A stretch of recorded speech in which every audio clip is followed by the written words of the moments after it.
Yo, what's up? Welcome back. Here's exercise, I guess, like 3.1 of the 3 hip stretchers. This one's a bit funny because it works a little bit more than just the hip. It also focuses on the ankle and knee actually a little bit. So what I'm talking about is here we get in the same position as we have for the last couple stretches, but this time what we're going to do is we're going to put foot in the middle like this, and then we're actually going to act like we're spraining our ankle.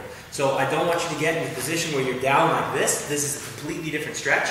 So again, we start here, we put it in the middle, sprain the ankle on the side, so we're completely on the side of our ankle. Some of you will feel this right in here. A lot of the tennis players and soccer players I work with feel this right away because they've sprained their ankles, so they've got a lot of scar tissue and tight fascia in the area. But for the people that don't, you can go ahead and move the knee back a little bit. What we're going to try to do is get the ball of the foot in line with the bone of your chest, if you will, to keep this non-anatomical.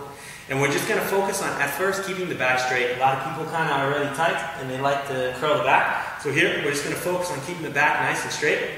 And then there's 2 options you have. You can either walk out with your hands and continue to work on keeping the back as straight as you can, or if you think you have the mobility, you can drop down onto either 1 elbow or 2 elbows. But as you see, I'm a little bit tight myself. So as I drop down here, my back automatically curls. So what I'm going to do right now is I'm just going to stay in this position where it allows me to keep my back straight. The way I'm keeping my back straight is my chest is pointed up, if you will, and my butt is kind of pointed back. So imagine you're, in a way, almost trying to drop your hips onto the ground. And that will kind of allow your back to keep that straight line. So here, I'm just going to kind of hold here.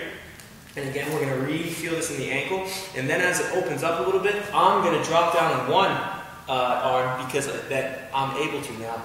But as I drop onto this other arm, it's okay to do this with your back curled. But here is not the best technique, so I actually feel it a little bit more in my ankle if I hold it here. Now, if you have complete great mobility in your ankle, you also might start feeling it up in the perineals. Most of the time, this is people that have sprained their ankles or have an issue with some tightness down here.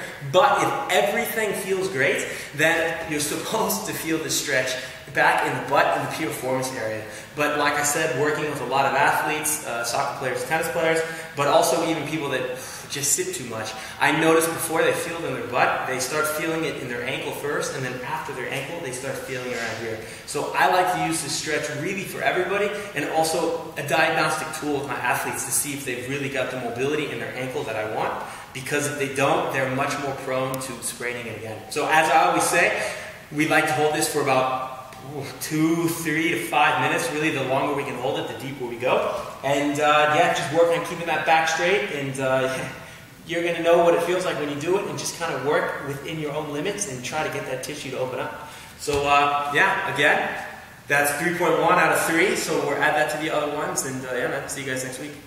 Peace.